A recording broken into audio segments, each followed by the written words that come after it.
새해가 되면 모두들 새해 복 많이 받으세요라는 인사를 하죠.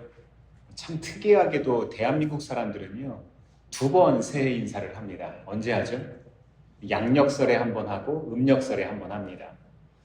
그래서 제 외국인 친구들은요, 굉장히 난처해요. 새해 인사를 할 때 두 번 이렇게 새해 인사를 하게 되니까요. 참 이상하게 여깁니다만 복을 빌어주는 그 인사를 싫어하는 사람은 한 번도 보지 못했습니다. 새해 복 많이 받으세요. 새해는 행복하세요. 새해는 하나님이 주시는 복이 풍성하길 바랍니다. 뭐 이런 이야기를 하면은요, 사람들이 다 좋아합니다. 우리도 한번 옆에 계신 분들과 서로 한번 인사해 볼까요? 새해 복 많이 받으세요. 벌써 얼굴이 밝아지잖아요. 그렇죠? 너무 좋잖아요. 그렇죠? 복이라면 두 번도, 세 번도, 네 번도 받고 싶어 합니다. 그게 다 우리 사람들의 마음입니다. 태생적으로 우리 사람이라면 복과 연관이 참 깊은 것 같습니다. 이 성경의 곳곳에서도 복에 대해서 이야기를 하는데요. 이 아담을 통해서 창조하신 때부터 약속하신 것이 복이었습니다. 그리고 아브라함에게 약속하신 것도 복이고요. 예수님의 공생의 첫 가르침도 복에 대해서 이야기를 하셨습니다. 예수님의 가장 유명한 설교 뭐죠? 팔복의 말씀, 이 산상수훈. 이 팔복의 말씀을 전하시는 것도 복에 대한 이야기 아닙니까? 오늘 말씀은요, 신령한 복이라고 말하는 영적인 복을 누리는 법에 대한 말씀입니다. 오늘 말씀을 통해서 우리들이 가지고 있던 복에 대한 관점이 회복되는 시간 되기를 바랍니다. 오늘 본문 말씀인 이 에베소서는요, 이 터키의 에베소 지역, 이 성도들에게 보내는 바울의 옥중서신입니다. 먼저 이 에베소라는 지역에 대해서 우리가 잠깐 좀 살펴보면은요, 이 로마에서 세 번째로 큰 항구 도시였습니다. 그리고 인구가 약 한 25만 명. 지금도 인구 25만 명이면 꽤 큰 도시입니다. 그죠? 근데 이 당시에 인구가 225만 명이었으면요, 엄청나게 큰 도시라는 거죠. 이 소아시아 문물의 허브 같은 이런 도시가 이곳 에베소였습니다. 이 풍요로운 삶의 기회와 다양한 기회를 제공하는 도시로서 인종과 문화와 종교 모든 것들이 다원화되어 있는 그런 곳이었어요. 에베소 하면 가장 먼저 떠오르는 게 뭐가 있습니까? 이 세계 7대 불가사의 중에 하나인 이 아데미 신전. 이 아데미가 뭐죠? 아르테미스 선전이죠. 거기 성지순례 한번 가보시면은 아주 아름답고 멋졌던 그 영광을 볼 수 있습니다. 주전 4세기 중엽에 세워졌던 이 신전은요, 파르테논 신전의 4배가 될 만큼 엄청나게 큰 규모를 자랑했다고 합니다. 지금은 근데 모든 게 파괴되어서 성전 기둥 하나 남아있는 거예요. 3번이나 파괴되고 재건되는 과정을 겪었다고 하는데, 이 마지막 건설 당시의 규모가 얼마나 되는가 하면요, 이 당시에 높이 30m에 세로 64.3m, 가로가 119.17m. 그러니까 어마어마한 그런 크기죠. 현대 건축물로 따지면 한 축구장 정도 되는 겁니다. 이 고대 사회의 축구장 정도 되는 석조 건물을 건축을 한 겁니다. 엄청난 기술이죠. 에게의 10km 밖에서도 보였다고 해요. 얼마나 큰지. 아데미 신전은요, 에베소인들의 자랑이자 신앙의 뿌리였습니다. 상황이 이러니까 사도 바울이 에베소에 사역을 하러 갔을 때 쉬웠을까요? 어려웠을까요? 당연히 어려웠겠죠. 고린도전서 15장 32절에 보면은요, 바울은 에베소 사역을 가리켜서 뭐라고 이야기를 하는가 하면은요, 맹수의 도전을 받았다 이렇게 표현을 합니다. 얼마나 힘들고 어려운지. 여러분들이 살아가시는 사역 현장, 삶의 현장, 가정도 그렇고요, 직장도 그렇고요, 학교도 그렇고요. 어떤 것 같아요? 맹수의 도전을 받는 것 같잖아요. 그만큼 이 지역에서의 사역은 위험하고 고단했다고 이야기합니다. 에베소는요, 정치, 경제, 문화 모든 면에서 풍요로웠기 때문에 모든 것들이 어려웠어요. 부족함이 없다는 거예요. 즉 다른 말로 이야기하면 뭐예요? 하나님이 필요하다 안 하다? 하나님이 필요 없는 거예요. 지금 우리들의 삶과 참 비슷한 모양입니다. 바울이 에베소 성도들에게 보내는 편지가 오늘 우리에게 어떤 깨달음을 줄까요? 첫 번째로 오늘 본문을 통해서 주시는 깨달음은요, 우리가 예수님께 어떤 사람이었는지 잊으면 안 됩니다. 바울이 사도가 된 사실 자체가 이 복음이라는 것을 극적으로 보여주는 표현입니다. 그가 사도된 것에서 어떤 인간적인 근거를 찾을 수 없었기 때문입니다. 모든 것이 하나님의 인도하심이었고 그리스도의 구속의 은혜의 덕분이었다는 것을 바울은 알았어요. 오늘 본문 1절 말씀에 보니까요, 바울 서신들에서 공통적으로 찾아볼 수 있는 표현이 있는데요. 1장 1절 같이 한번 좀 읽어볼까요? 시작. 하나님의 뜻으로 그리스도 예수의 사도가 된 나 바울이 에베소에 사는 그리스도 예수를 믿는 성도들에게 이 편지를 씁니다. 아멘. 이 바울은요, 하나님의 뜻으로 자기가 사도가 됐다고 이야기를 해요. 저는 항상 궁금했습니다. 왜 바울은 자기의 서신의 앞에 꼭 이런 이야기를 붙일까? 저는 항상 궁금했어요. 어떤 의도가 있지 않을까 이런 생각을 해봤습니다. 저는 두 가지 이유가 있다고 생각합니다. 첫 번째 이유는요, 디모데전서 1장 15절 후반에서 16절까지 그 답이 있습니다. 같이 한번 좀 더 읽어보겠습니다. 시작. 나는 죄인의 우두머리입니다. 그러나 하나님께서는 나에게 자비를 베푸셨습니다. 그 뜻은 그리스도 예수께서 끝없이 참아주심의 한 사례를 먼저 나에게서 드러내 보이심으로써 앞으로 예수를 믿고 영생을 얻으려고 하는 사람들의 본보기로 삼으시려는 것입니다. 아멘. 바울은 알고 있었어요. 뭘 알고 있었을까요?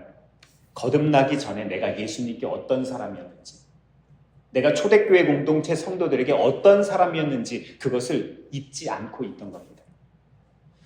그 옛날 바울에게 자랑은 뭐였습니까? 대단한 집안 아닙니까? 이 백부장이 물어봅니다. 바울에게. 나는 돈을 많이 주고 로마 시민권을 취득했는데 당신은 어떻게 로마 시민권을 땄습니까? 라고 이야기하니까 뭐라고 말합니까? 나는 나면서부터 로마인입니다. 대단하지 않습니까? 나면서부터 가지고 있던 로마 시민권이 자랑이었고 또 누구에게 공부했습니까? 가말리엘이라고 하는 당대 최고의 학자로부터 공부했던 사람이었습니다. 오늘날로 이야기하면 서울대 법대 정도 될까요? 서울대 의대 정도 될까요? 학위가 자랑이었습니다. 또 바울에게는 무엇이 자랑이었습니까? 대제사장의 칙령을 받아서 지금 초대교회 공동체를 없애버리려고 가고 있었습니다. 힘과 능력, 권력이 그에게 있어서 자랑이었습니다. 이것이 명예요 훈장이었습니다. 거듭난 지금 바울은 초대교회 공동체에 얼마나 큰 잘못을 자기가 저질렀는지 알고 있습니다. 방금 읽은 디모데전서 1장 15절을 보면은요, 새번역 성경에는 죄인의 우두머리라고 번역을 합니다. 근데 이 개역 개정에는요, 죄인 중에 괴수라는 표현을 사용을 합니다. 이 번역된 표현은요, 성경에 딱 한 번 등장합니다. 딱 한 번. 바울은 수많은 서신의 첫머리보다 이 예수 그리스도의 은혜로 자기가 사도로 세워졌다고 표현을 하고 있는데 죄인의 괴수라는 이 표현, 내가 그렇게 나쁜 사람이었다는 표현을 한 번 이야기하는 거예요. 잊지는 않고 있는 거예요. 그렇죠? 내가 어떤 사람인지 절대로 잊지 않습니다. 그런데 그 하나님의 은혜가, 그 예수 그리스도의 은혜가 내 삶에 얼마나 컸다는 것을 이야기하고 있는 거예요. 그것이 더 중요하다는 겁니다. 한 번 썼다는 이야기는요, 바울은 자기가 죄인이었다는 것을 잊지 않고 있지만 물론 하나님께서는 우리가 거듭났을 때 동이 서에서 먼 것처럼 우리를 용서하시지만 바울 스스로는 그것을 잊을 수 없었다는 거예요. 또한 우리가 하나님께 나아가면 주홍빛 같은 죄라도 눈과 같이 희게 하시지만 바울 사도는 예수 그리스도 안에서 의롭게 된 것을 믿지 못한 것이 아니라 초대교회 공동체에게 이렇게 말하고 싶었던 거예요. 한번 들어보세요. 사랑하는 여러분, 나는 과거가 있는 사람입니다. 나도 여러분과 같은 죄인이었습니다. 나도 여러분과 같은 실수를 했던 사람입니다. 나도 세상이 더 좋았고 세상을 더 자랑했던 사람이었습니다. 지금도 나는 곤고한 사람이고 누가 이 사망의 몸에서 나를 건져줄 수 있겠습니까? 이제 하지만 내 자랑은 오직 예수 그리스도의 십자가밖에 없습니다. 제가 바울 서신들을 약간 편집해서 지금 현대어로 여러분들께 소개했습니다. 어떠세요? 바울의 고백 같습니까? 이제 내 삶의 유일한 기쁨은 여러분이 예수님께 가까이 가는 것입니다. 이렇게 바울은 말하고 싶은 거예요. 두 번째 이유는요, 사도행전 20장에 에베소 교회의 고별 설교에 등장합니다. 사도행전 20장 24절 같이 한번 좀 읽어보겠습니다. 시작. 내가 나의 달려갈 길을 다 알고 주 예수께 받은 사랑 곧 하나님의 은혜의 복음을 증언하는 일을 다 하기만 하면 나는 내 목숨이 조금도 아깝지 않습니다. 아멘. 아멘. 바울 인생의 초점은요, 예수님이셨어요. 이 사람은 예수님을 잃어버리지 않기를 원했습니다. 그래서 모든 편지마다 첫머리에 예수님이 자기를 사도 삼아 주신 것이다 이렇게 표현하는 거예요. 그 어떤 소유도 탁월함도 바울에게는 더 이상 중요한 가치가 아닌 거예요. 바울은 사도로서 예수님의 사람이 되었고 사명을 따라가는 사람이 된 겁니다. 바울은요, 사랑의 빛을 갚기 위해서 믿기 전에 나와 같은 이방인들에게 복음을 전했어요. 그래서 성경은 바울을 가리켜서 이방인의 사도다 이런 표현을 합니다. 바울은 감옥에 갇힌 상태에서도 편지를 통해서 기도를 통해서 목양을 계속하고 있습니다. 할 수만 있다면 할 수 있는 만큼 자기의 모든 것들을 다해서 목양합니다. 내가 처한 상황을 비관하지 않고 내가 선택할 수 있는 최선의 방법, 내가 할 수 있는 지금의 방법으로 성실하게 충성스럽게 감당합니다. 복음을 그렇게 전하는 거예요. 바울은 오직 복음, 오직 예수님께 관심 있는 사람이었습니다.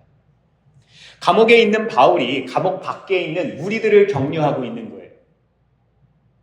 이미 2000년 전에 죽은 바울이 지금 이 시대를 살아가고 있는 우리들에게 예수님을 전하고 있습니다.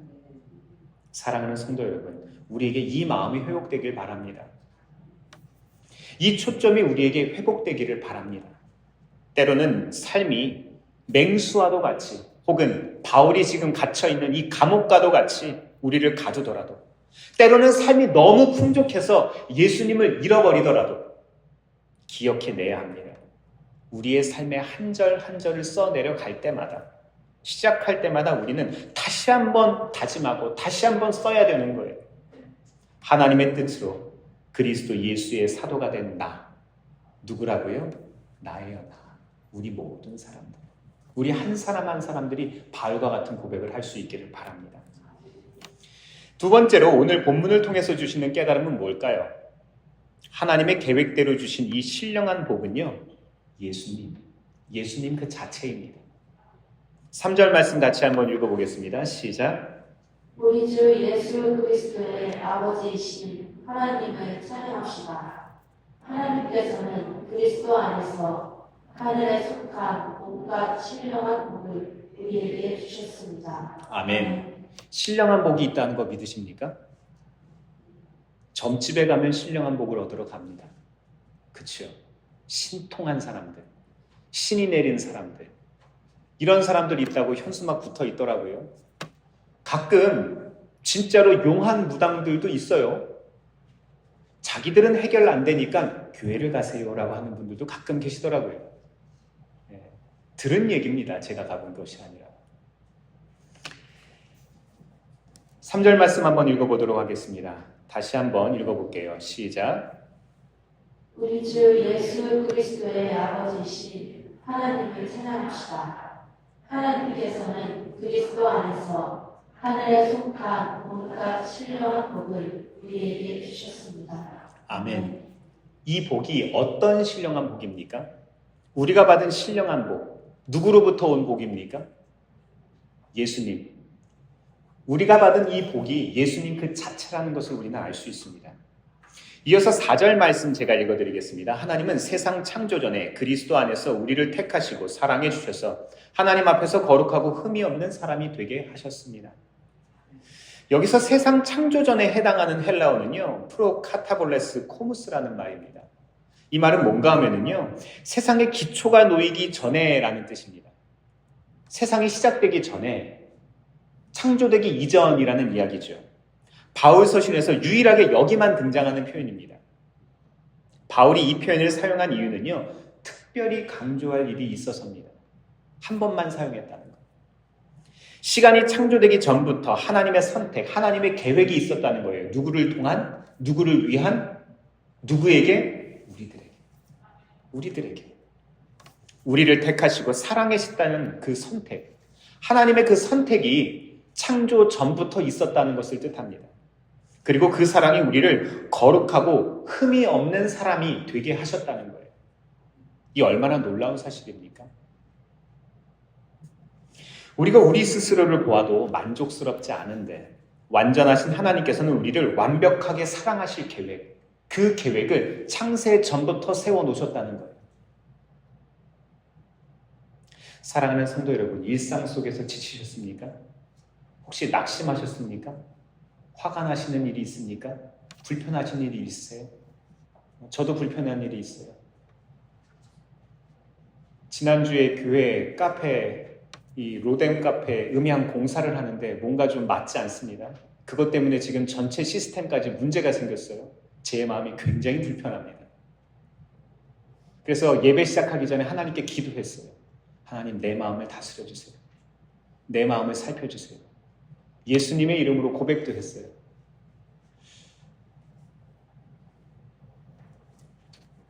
프톨레 카타블레스 코무스의 사랑이 우리 안에 기억나기를 바랍니다. 창세 전부터 우리를 향한 그 하나님의 계획, 그 기억이 우리의 삶에 떠올라야 하는 거예요. 그것이 떠오르지 않는다면 이 은혜는 창세 전에 그냥 끝나버린 겁니다. 지금도 우리의 삶에 살아계셔서 역사하시는 그 성령님과 동행하시기를 바랍니다.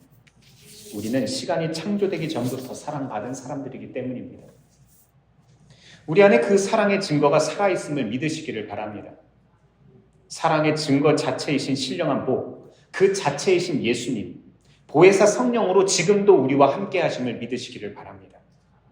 또한 바울은요, 이방인의 사도로 부름받은 사람이라고 말씀드렸죠. 그가 오늘 말씀을 에베소 성도들에게 왜 하고 있겠습니까? 하나님께서는요, 이방인들도 유대인들과 함께 신령한 복, 그 사랑의 증거에 참여시키고자 그 모든 사람들도 사랑의 대상이라고 이야기하고 있는 거예요. 모두 함께 하나님의 나라를 바라보자 하는 거예요. 예수님은 모두를 위해서 오셨습니다. 교회 안에 있는 우리들만 위한 것이 아니라 교회 밖에 있는 우리의 가족들을 위해서, 우리의 사랑하는 사람들을 위해서, 이 땅에 살고 있는 많은 사람들을 위해서도 그분이 오셨다는 것을 우리는 믿어야 합니다. 그런데 요즘 우리나라를 보면 어떻죠? 너무 많은 갈등이 있습니다. 분리의 영이 역사하고 있습니다. 남성과 여성을 나누고 있고요. 젊은 세대와 노년 세대를 나누고 있고요. 남과 북을 나누고 동과 서를 나누고 있고요. 집 가진 사람과 못 가진 사람을 나누고 있고요. 사람들은요, 어느 편이냐고 줄 서라고 이야기합니다. 국민의힘입니까? 민주당이십니까? 어느 당이 집권해도 대한민국은 똑같더라고요.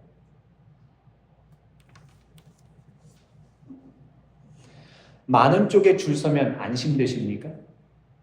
세 보이는 쪽에 서시면 좀 마음이 편안해지세요? 적은 쪽에 서면 화가 나십니까? 우리는 기억해야 합니다. 우리는 받은 사랑이 많은 사람들이에요. 이제는 이 사랑을 나 혼자 감사할 뿐만 아니라 섬기며 나눌 때입니다. 편을 가를 때가 아니라는 거예요. 이것이 하늘에 속한 신령의 복에, 신령한 복, 그 복을 누리는 사람, 그 신령한 복에 참여하는 사람입니다. 조금 손해보고요, 조금 천천히 가도 우리는 이 길을 가야 합니다. 이 땅에 살아가는 약 100년 정도밖에 되지 않는 이 시간 동안 이 신령한 복을 누리는 법을 꼭 배워야 합니다. 이 복을 누리는 법을 배우지 못하면 하늘님 나라를 소유할 수가 없습니다. 그래야 영원히 사랑하며 우리는 살아갈 수 있습니다. 마지막으로 오늘 본문을 통해서 주시는 깨달음은 뭘까요? 모든 것을 예수님이 하셨다는 겁니다. 예수님께서 우리를 위해서 구속사역을 완성하셨습니다. 우리는 인격적으로 예수님을 만나는 거듭남의 경험을 통해서 하나님의 자녀로 회복이 되죠. 그리고 구원받은 하나님의 자녀는 그분의 거룩한 성품을 닮아가기 마련입니다. 가까이에 있으면 닮기 마련이죠. 우리는 이렇게 일상의 삶을 통해서 하나님께 우리의 삶을 거룩한 예배로 올려드리는 겁니다. 하나님은 우리의 삶 자체가 예배가 되게 하기 위해서, 그 목적을 위해서 구원을 우리에게 허락해 주셨습니다. 그런데 그리스도인의 삶에 아주 중요한 것이 빠져 있습니다.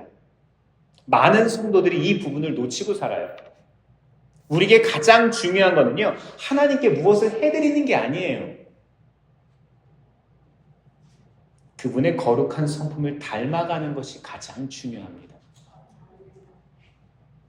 하나님의 나라는요, 결과보다 과정이 중요하다는 거 아세요? 모든 것이 오직 하나님의 은혜로 이루어졌기 때문에 우리의 탁월함이나 우리의 결과가 그렇게 중요하지 않다는 거예요. 예수님이 죄에서 승리하신 거 믿으십니까? 우리가 그분의 핏값으로 구원받은 것도 믿으세요? 우리의 싸움은 이미 결과가 결정된 것도 믿으십니까? 우리는 그저 이 길을 올바로 걷기만 하면 되는 거예요. 주님과 동행하기만 하면, 그분의 성품을 담고 그분의 모습을 담고 그분의 마음을 닮아서 우리의 삶이 예수님과 같이 변화하기 마련입니다. 믿음이 깊어지고 신앙이 자란다는 것은요, 교회에 오래 다닌다는 것을 의미하지 않습니다. 직분자가 되는 것을 의미하지 않습니다. 은혜를 알고요, 그 은혜에 어울리게 살아가는 거예요. 은혜를 받은 사람답게 살아가는 거예요. 따라서 우리는 내가 예수님을 위해서, 내가 하나님을 위해서 무언가를 해드릴 수 있다는 생각을 버려야 돼요. 수많은 사람들이 최선을 다해서 교회를 다닙니다. 최선을 다해서 봉사합니다.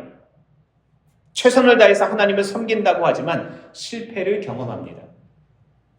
소위 하나님께 열심히 살아가지만 하나님의 우리를 향한 열심을 모르기 때문입니다. 무슨 차이인지 아세요? 우리가 열심히는 하는데 하나님이 우리를 위해서 열심히 하신 그 구원의 사역을 우리가 인정하지 않는다는 거예요. 하나님은 만물의 주관자이십니다. 하나님은 길가에 굴러다니는 돌들로도 아브라함의 자손을 만드실 수 있는 분이세요. 우리의 열심이 없어도 교회는 굴러갑니다. 하무기 목사가 없어도 명석교회는 하나님의 교회가 맞습니다. 여러분 중에 한 분이 안 계셔도 하나님의 교회가 맞습니다. 우리의 충성과 우리의 열심, 네, 물론 중요하죠. 그것을 터부시 여기는 것이 아닙니다. 존중합니다. 아주 귀한 건 맞죠. 그런데 하나님의 은혜를 잃어버리고 우리가 나의 열심만으로 구원을 얻을 수 있다고 생각하는 것 자체가 넌센스라는 거예요. 한국교회가 많은 성도, 많은 재정으로 하나님께 무언가 드릴 수 있다고 착각했습니다. 하나님께서는요, 코로나를 통해서 우리 스스로는 아무것도 할 수 없다는 것을 깨닫게 하셨어요. 코로나 기간 동안 한국교회 10,000개가 없어졌다고 합니다. 하나님은 언제나 하나님이십니다. 우리가 부유할 때도 하나님이셨고 우리가 가난할 때에도 역시 하나님 맞습니다. 코로나 시대를 지나면서 어떤 어려움을 겪으셨어요? 코로나 이후에 많이 회복하셨습니까? 이 또한 역사를 주관하시는 하나님의 손 안에 있음을 신뢰하시기를 바랍니다. 우리의 삶이 조금 불편해도, 조금 어려워도, 혹은 기쁜 것들이 있거나 풍족한 것이 있거나 그 어떤 상황이더라도 이 모든 것들이 하나님의 역사 속에 있다는 것을 신뢰해야 합니다. 오늘 하루를 살아갈 수 있음도, 미래를 계획함도, 이 모든 것이 우리가 그리스도 예수 안에서 받은 구원과 같다고 우리는 고백할 수 있어야 합니다. 사랑하는 성도 여러분, 어려움 자체가 은혜입니다. 풍요로운 것만 은혜가 아닙니다. 우리는 어렵기 때문에 이 자리를 지킬 수 있는 거예요. 하나님께서 우리를 통해서 하실 일들을 한번 기대해 보시기를 바랍니다. 물론 우리 삶을 보면은요, 하나님 안이 아니라 교회 아니라 바깥에서 즐거움들이 더 많습니다. 저 또한 좋아하고 바라는 것들이 참 많아요. 하지만 저는 때때로 묵상합니다. 목사라서 감사하다고요. 목사라서 술 안 마셔도 되잖아요. 목사라서 담배 안 해도 되잖아요. 목사라서 약 안 해도 되잖아요. 목사라서 가지 않아도 될 곳들 안 가도 되잖아요. 아무도 저에게 권하지 않더군요. 목사라서 어쩔 수 없이 자리를 지키고 어쩔 수 없이 말씀을 보고 어쩔 수 없이 예배드립니다. 이렇게 어쩔 수 없이 믿음을 지키다가 지푸라기 은혜라도 받는 거예요. 성도는 그렇게 살아가는 겁니다. 네, 그렇습니다. 우리는 그리스도인이어서 다행입니다. 그래도 주일 성수를 할 수 있으니 다행입니다. 그래도 교회에 찾아올 수 있으니 다행입니다. 그래도 말씀을 들을 수 있고 기도할 수 있으니 다행입니다. 우리는 노력함으로 구원받는 게 아닙니다. 구원받은 은혜가 감사해서 노력하는 거예요. 이 순서를 우리는 잊지 말아야 합니다. 에베소서 1장 5절 말씀 같이 한번 읽어볼까요? 시작. 하나님은 하나님의 기뻐하시는 뜻을 따라 예수 그리스도를 통하여 우리를 하나님의 자녀로 삼으시기로 예정하신 것입니다. 아멘. 오늘 본문의 바울 사도는요, 이 모든 것들이 예수님을 위한 것, 예수님을 통한 것들이고 하나님의 계획이었다고 이야기를 합니다. 오늘 우리는요, 이렇게 믿음을 가지게 된 것도 이렇게 우리가 살아가고 있는 이 모든 것들이 그분의 손안에 있다고 고백을 하는 겁니다. 우리가 누리는 최고의 복음, 최고의 선물, 하나님의 자녀가 되었다는 것, 그분과 동행한다는 것. 성도는요, 하나님의 자녀됨의 지위와 특권을 누리는 겁니다. 이것이 하나님이 우리를 선택하신 이유이자 가장 큰 복입니다. 근데 이 복에는요, 한 가지 책임이 따릅니다. 에베소서 1장 6절입니다. 시작. 그래서 하나님이 하나님의 사랑하시는 아들 안에서 우리에게 거저주신 하나님의 영광스러운 은혜를 찬미하게 하셨습니다. 아멘. 거저주신 은혜를 위해서, 이 은혜 때문에 우리는 뭐 해야 되는 거예요? 하나님을 찬미하는 것, 하나님을 예배하는 것, 하나님을 높이는 것, 그분을 기억하는 것. 저는 이렇게 고백합니다. 그리고 하나님을 찬송하는 것은 저는 하나님을 자랑하는 것이다, 이렇게 한번 바꿔보았습니다. 하나님을 자랑하는 것. 우리는 누군가를 사랑하면요, 그 사람을 자꾸 자랑하고 싶어요. 할아버지들, 할머니들한테 물어보면 자꾸 손주들 자랑을 해요. 어디 가서 우리 손주가 별것도 아닌 것 같다 그렇게 자랑을 합니다. 키가 얼마나 컸다. 아니, 당연히 애들이 크는 거 아닙니까? 안 크면 이상한 거잖아요. 그렇죠? 우리 애가 말을 잘하다. 당연히 애는 말을 잘해요. 우리 애가 잘 논다. 당연히 잘 노는 거 아닙니까? 응아도 자랑을 하시더라고요. 애 변 색깔이 좋다. 세상에. 별 자랑을 다 하십니다. 저는 오늘 말씀을 준비하면서 내 삶에 뭐가 가장 자랑스러운 것인가 한번 고민해 봤어요. 나에게 무엇이 제일 자랑스러운가? 내 아들들이 자랑스러운가? 내 아내가 자랑스러운가? 내 어떤 커리어가 자랑스러운가? 또 예수님은 내게 얼마나 자랑스러운 분이시고 내 삶에 자리 잡고 계신지 한번 생각해 봤어요. 또 우리 교회가 얼마나 제게 자랑스러운지 한번 생각해 봤습니다. 우리 성도님들이 제게 얼마나 자랑스러운 분들이신지 한번 또 생각해 봤습니다. 여러분은 어떠세요? 어떻게 생각하십니까? 오늘 식사가 있습니다. 이제 애찬실 밑에 내려가셔서 이제 식사를 하시게 될 텐데 육속 자랑을 하나 해야겠습니다. 다들 신혼부부, 애기 엄마 아빠 됐는데 어저께 와서 청소도 하시고 그리고 식사 준비까지 하셔서 이따가 한번 식사 한번 드셔보세요. 제가 가서 한번 봤거든요. 메뉴들이 이렇게 재료들을 다 봤는데 재료들이 무척 맛있어 보입니다. 새로 생긴 속회잖아요. 애기 엄마 신혼부부 속회. 우리들이 다 칭찬해줘야 될 속회잖아요. 그렇죠? 식사하시면서 자랑해 주시고 격려해 주셨으면 좋겠습니다. 사랑하는 성도 여러분, 우리는 명석이라는 공동체 안에서 하나님의 선택을 받은 존재들이에요. 가족으로 선택받은 사람들입니다. 가족이라면 사랑하기 마련이죠. 사랑하면 닮아지기 마련입니다. 그분의 말씨를 담고 그분의 성품을 담고 그분의 삶을 담는 거예요. 예수님이 가신 길을 우리도 선택할 수 있기를 바랍니다. 그분이 가신 길이 좁은 길이더라도 자랑스럽게 선택할 수 있는 그 믿음 우리들에게 있기를 바랍니다. 이것이 예수님을 우리의 삶의 자랑으로 여기는 사람의 태도입니다. 이제 예배당 문을 열고 나가면은요, 이 로마 시대 에베소와 같은 그런 상황이 우리들에게 펼쳐질 거예요. 그런 삶이 우리를 기다리고 있습니다. 그런데 솔직히 오늘 말씀을 듣고서도 불안하지 않으세요? 아직도 세상이 주는 물질적인 복, 이 복 없으면 힘들 것 같지 않으세요? 혹시 그렇다면 마태복음 6장 33절에서 34절 말씀을 우리 같이 좀 읽어보겠습니다. 시작. 너희는 먼저 하나님의 나라와 하나님의 의를 구하여라. 그리하면 이 모든 것을 너희에게 더하여 주실 것이다. 그러므로 내일 일을 걱정하지 말아라. 내일 걱정은 내일이 맡아서 할 것이다. 한 달의 괴로움은 그날에 겪은 것으로 부족하다. 아멘. 아멘. 조금 전 말씀드렸던 그 육속 한 집사님 가정에서 아이 둘을 시댁에 맡겨놓고서 교회에 오셨어요, 어저께. 근데 아니나 다를까 이 돌도 안 된 둘째가 운다는 전화가 온 겁니다. 얘야, 아기가 운다. 그래서 전화가 온 거예요. 감당이 안 되는 거죠, 시아버지, 시어머니가. 아기가 이제 사회성이 생겨서 낯을 가리나 봅니다. 저는 어제 일을 통해서 다시 한번 깨달았어요. 하나님은요, 그분의 나라와 의를 구하는 사람을 반드시 만나주십니다. 무슨 소리입니까? 엄마와 아빠가 없으면 안 된다는 그 믿음이 아이에게 이미 심어진 거예요. 엄마 없으니까 죽는 거예요. 할아버지 소용없는 거예요. 할머니 소용없는 거예요. 엄마가 중요한 거예요. 아빠가 중요한 거예요.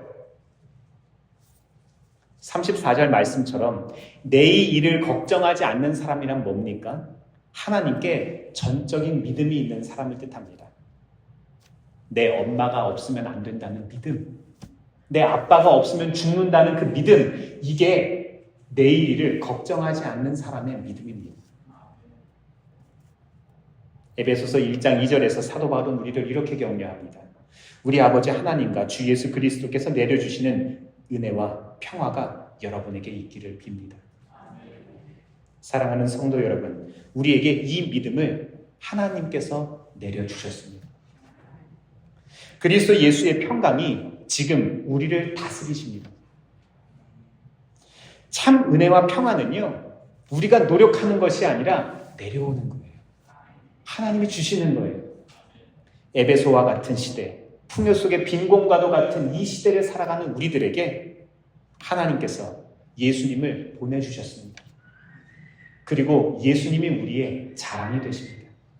우리들의 자랑, 오직 예수님이 되시는 이번 한 주가 되시기를 주의 이름으로 축원합니다. 기도하겠습니다.